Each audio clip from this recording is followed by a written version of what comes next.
What about Diggers Mirth? What's the kind of historical origins of your farm? So Diggers Mirth Collective Farm was started in '92, I believe, by 3 people. One of those people, Dylan Zeitlin, is still with the collective today, and the 2 others have moved on to other pursuits.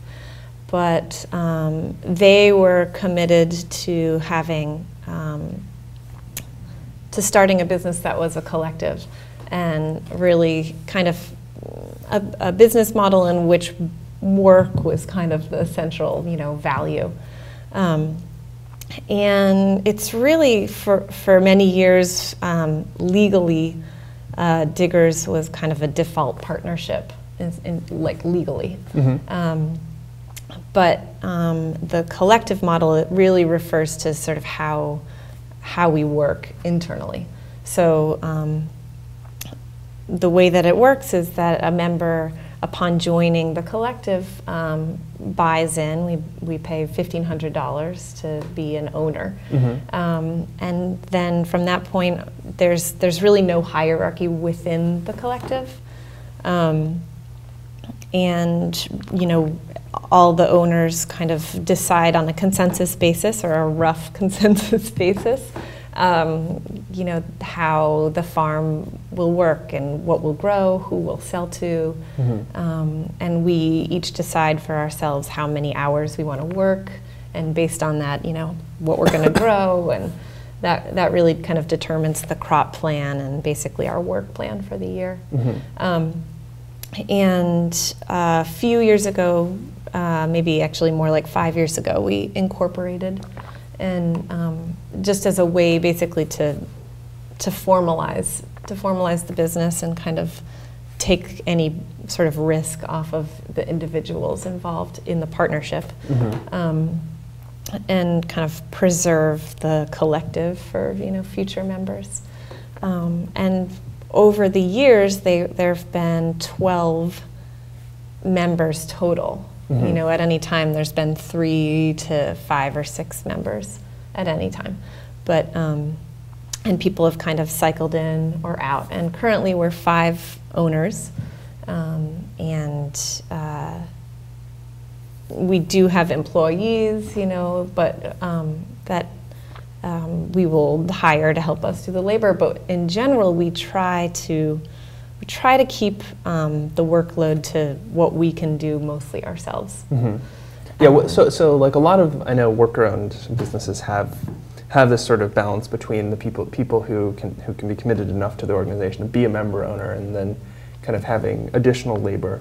So what is the balance that you guys normally maintain with that? Do you have people who, for the growing season, work full-time, will do a few hours? How does that work? Yeah, I think it's kind of shifted over the years, mostly as my farm partners have basically kind of grown up and basically have started having kids, but been unable to be working, 50 to 60 hours a week, Mm-hmm. Each person, and at the same time, we've, we're not a CSA, we're a market farm. Mm-hmm. So we take on accounts like the City Market or Healthy Living or restaurants around town, and we sell to them 3 times a week. So in order to kind of maintain those accounts and provide for them and not just kind of drop them by the wayside, we have taken on kind of more employees. And on average, what we're doing now is the 5 of us work, and some of us work full-time and some of us work part-time. And then usually we have about 1 full-time employee and then a handful of part-time employees that help out on bigger harvest days. Mm-hmm.